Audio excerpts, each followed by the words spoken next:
Y lo que vamos a analizar es para esa misma obra y ese mismo suelo, la probabilidad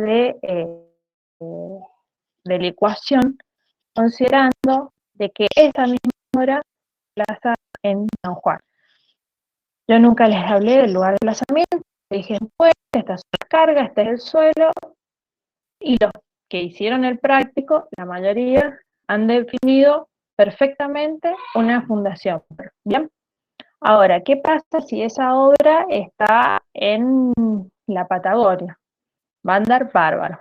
¿Ven? Con lo que ustedes han definido en el práctico número 2, va a andar bárbaro. Pero ¿qué pasa si lo ponen en San Juan?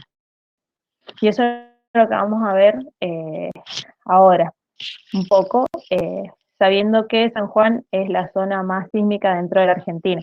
Y digo San Juan porque nos toca muy de cerca, ¿no? Cuando les toque trabajar, si en algún momento les surge a ustedes estar en el extranjero, cualquier país del mundo, es algo a tener muy en cuenta el tema de los sismos, ¿no? O las características locales que se les puedan presentar en el lugar. Entonces, son consideraciones particulares que no se les pueden escapar, y más en una obra de envergadura como es un puente, ¿bien? Entonces, en este caso, considerando que está en San Juan, zona sísmica 4, tenemos que analizar el potencial de licuación, la probabilidad de licuación, ¿bien? Entonces, en el caso de que les dé que es probable, porque hay dos aspectos. Primero se analiza la probabilidad de licuación, ¿bien? Y después, si es potencialmente licuable o no. Una cosa es probable, otra es si es potencialmente licuable, ¿bien? Son dos pasos, por así decirlo, que hay que hacer. Y por supuesto que si les sale que el suelo licúa, adecuar la fundación que diseñaron en el práctico número 2 para que pueda ejecutarse esta obra en una zona sísmica 4. ¿Bien? Esa sería la consigna general del PRAC. Ahora, Hugo, ¿necesitas una consulta?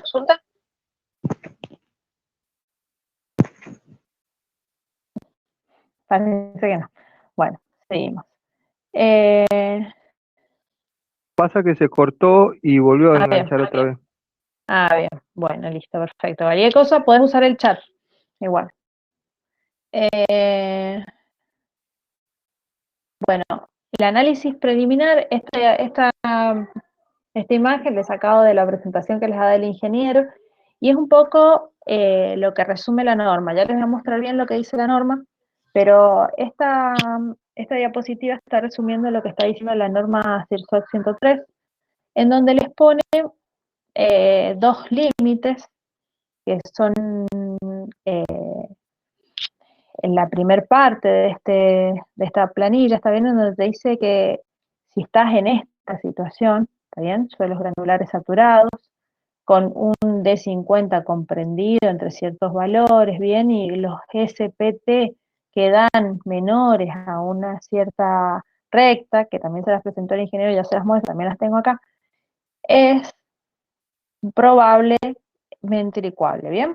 O sea, tenemos una alta probabilidad de licuación, y dice directamente la norma, debe tomar las precauciones porque ese suelo le va a licuar, o sea, afirma de que ese suelo licúa.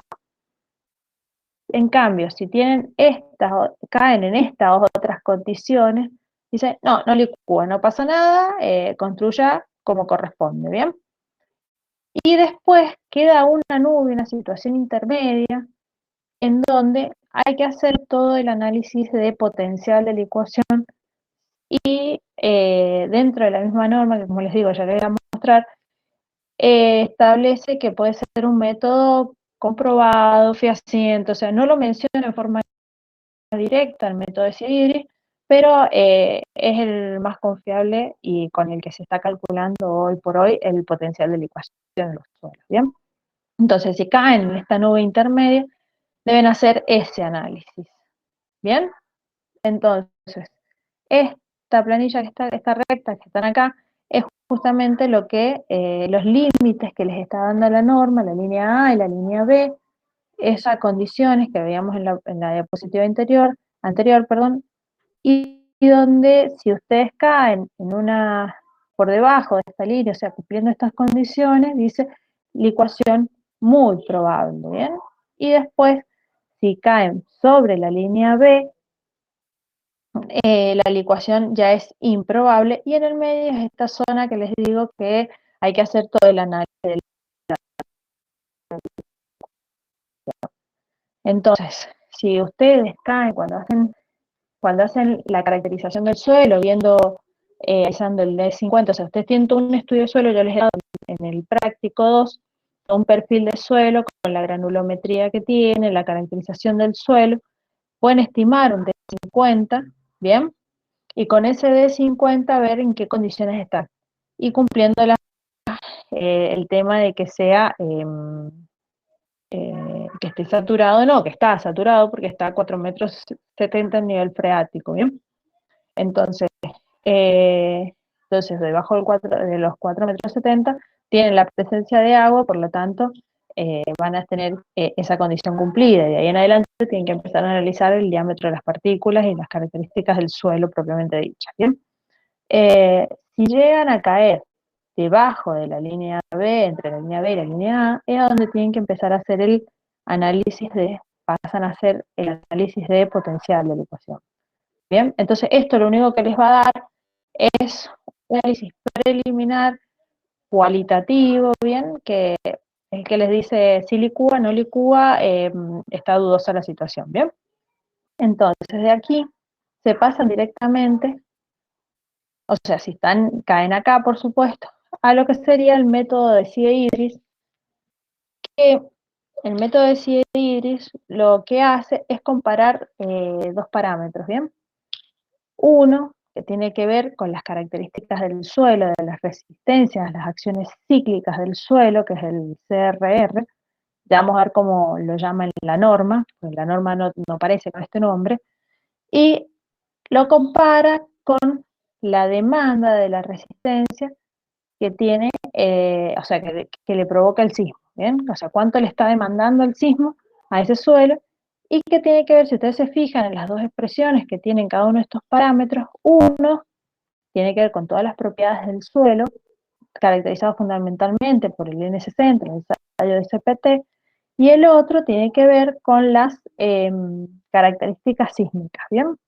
Ya tiene que ver con la aceleración de diseño del sismo y este RD que tiene que ver, bueno, un poco con la profundidad a la que se desarrolla ese sismo. Entonces, acá, ¿cuál es la complejidad que pueden llegar a tener en aplicar estas dos fórmulas? Simplemente en hacer las correcciones del ensayo CPT, el que yo les estoy dando en la planilla, es este NM, es un ensayo al que van a tener que corregirlo, ¿bien? Y acá aparecen todos estos factores C que ven aquí, que no son más que correcciones si el ensayo no fue realizado de acuerdo a la estandarización del ensayo SPT. Bien, el ensayo tiene un estándar, pero ese estándar por ahí no se cumple, entonces hay ciertas condiciones las que pueden adecuar el resultado que ustedes encuentran en el campo con el ensayo estándar y así poder aplicar la ecuación de la resistencia cíclica, ¿bien? Entonces, todos estos parámetros, si ustedes se fijan y van y miran en la teoría, cada uno de estos parámetros tienen que ver con las características todas del equipo y cómo fue desarrollado. Unos tienen que ver con la energía, con el diámetro de la perforación, con la forma en que se saca la muestra, o sea, el tipo de sondeo, si, el tipo de muestreo el que usan para sacar las muestras y poder analizarlas después en laboratorio. Y hay uno de todos estos factores que se van a poder independizar, o sea, por ejemplo, si el ensayo es estándar, todos estos factores deberían ser igual a 1, salvo uno que a medida que la profundidad de la perforación va aumentando, no se pueden independizar porque es este que es el CR, tiene que ver con la longitud del barreno que están usando para hacer la perforación. ¿Está bien? Entonces, esa longitud o sea, el barreno tiene una limitación física, o sea, ustedes trabajan primero con una barra que tiene 3 metros de longitud, alcanzan los 3 metros de perforación y luego tienen que agregarle un suplemento para poder seguir alcanzando la profundidad deseada que están ensayando, que están analizando, que están estudiando. Entonces, se les van adicionando barras y así pueden llegar hasta los 30, 40 metros de profundidad de perforación haciendo los ensayos de CPT.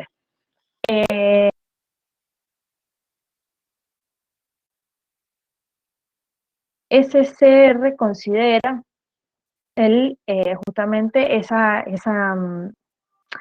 incremento de la barra de sondeo. Entonces, en los primeros metros de la perforación, el CR va a valer 1.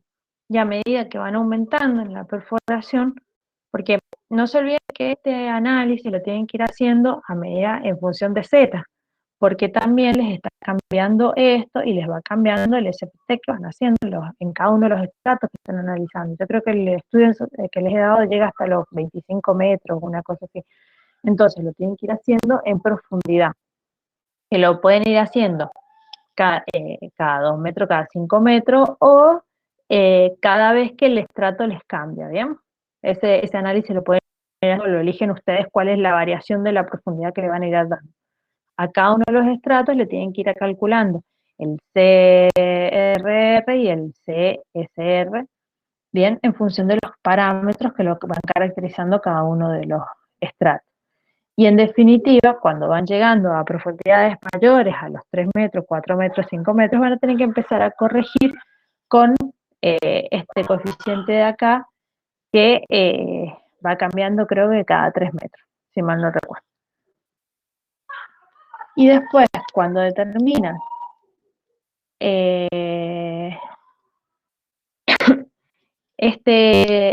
sea, estas otras correcciones que hay acá, tienen que ver con el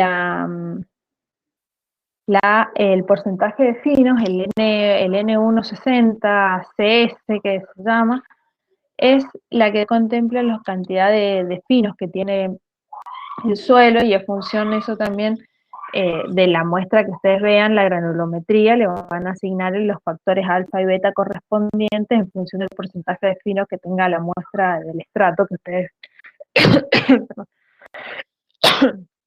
que ustedes están analizando.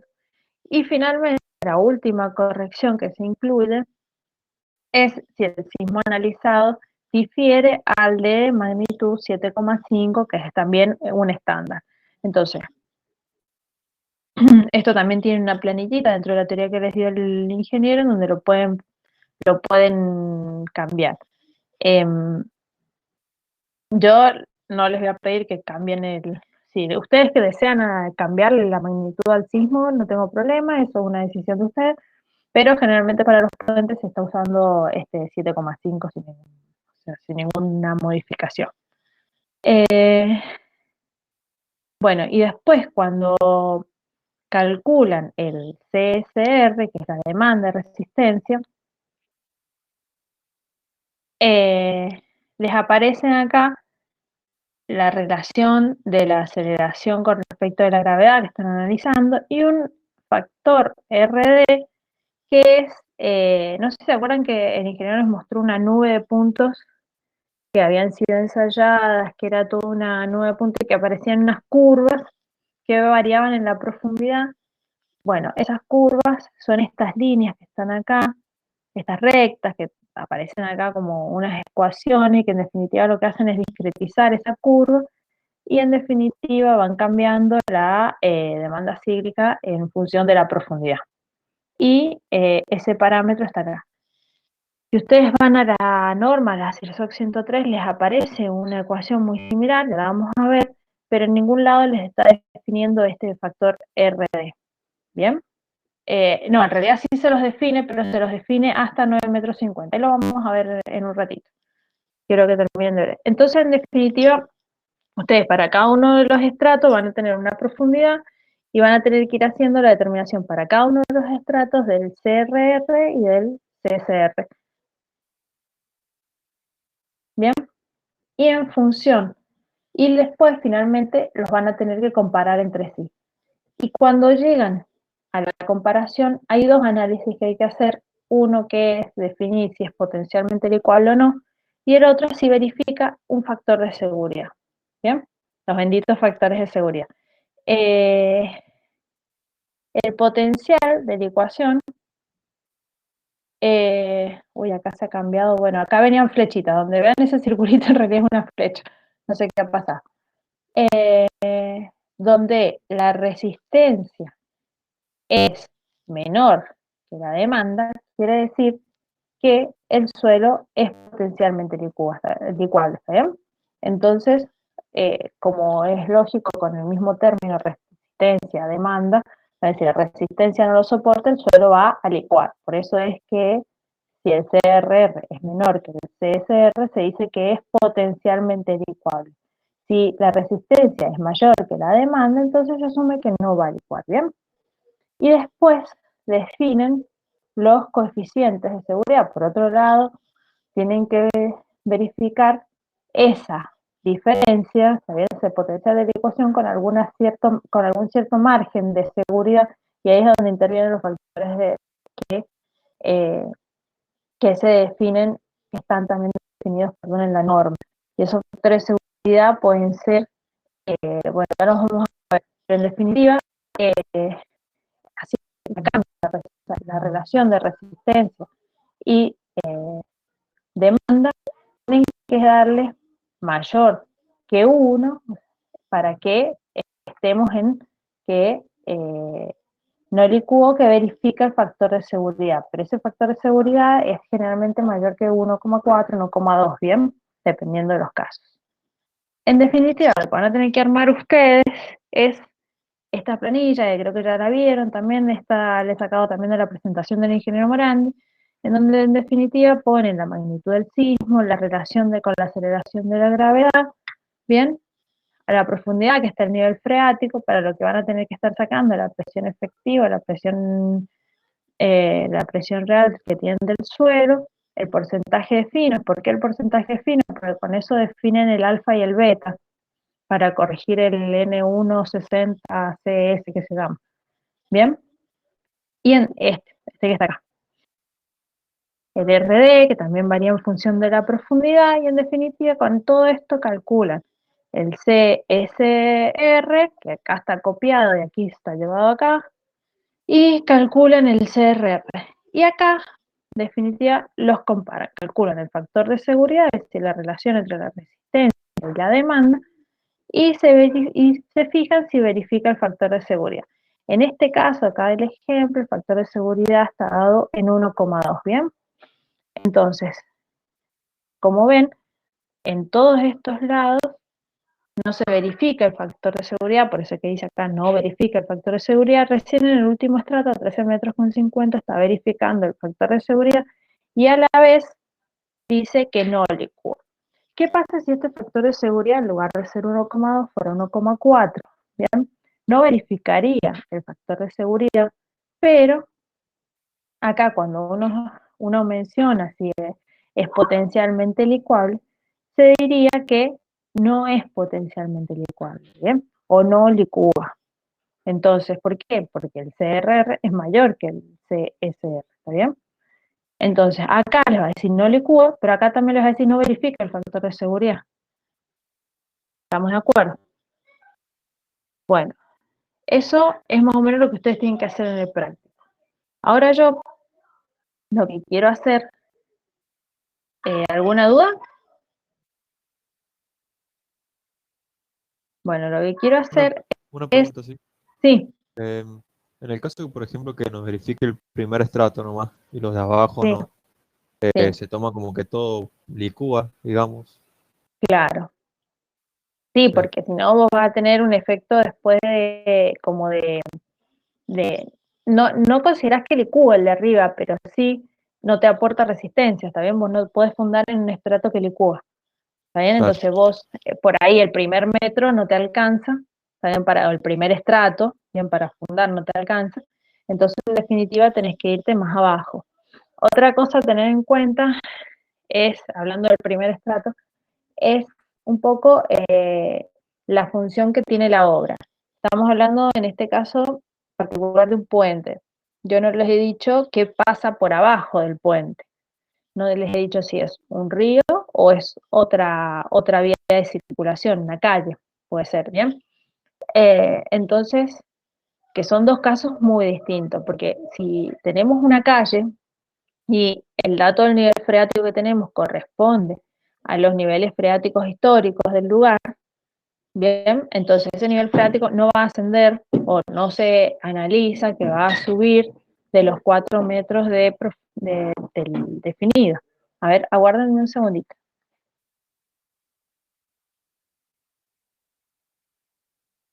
Listo. Entonces, se asume que ese es el nivel freático estándar que tiene la obra y que no se va a ver modificado con el tiempo. Ahora, ¿qué pasa si es un puente que salva una bajada de agua o un río? O sea, un río que está transitoriamente seco, un río, ¿cómo es que se llaman? Estacionario. ¿Está bien? En ese caso, el 4,70 metros va a corresponder al momento en el que se abrió la calicata. Y encontraron allá abajo, a los 4 metros, el nivel freático. Pero cuando está el río circulando, el agua circulando, porque llegó la época de lluvias, qué sé yo, entonces el agua está circulando y ya tienen el nivel freático al nivel del terreno natural, o sea, por sobre el nivel del terreno natural. Entonces ahí todos los estratos están en condición de saturado. Eh, eh, entonces ahí sí la licuación puede alcanzar al estrato superior, ¿bien? Porque ahí está saturado, ¿bien?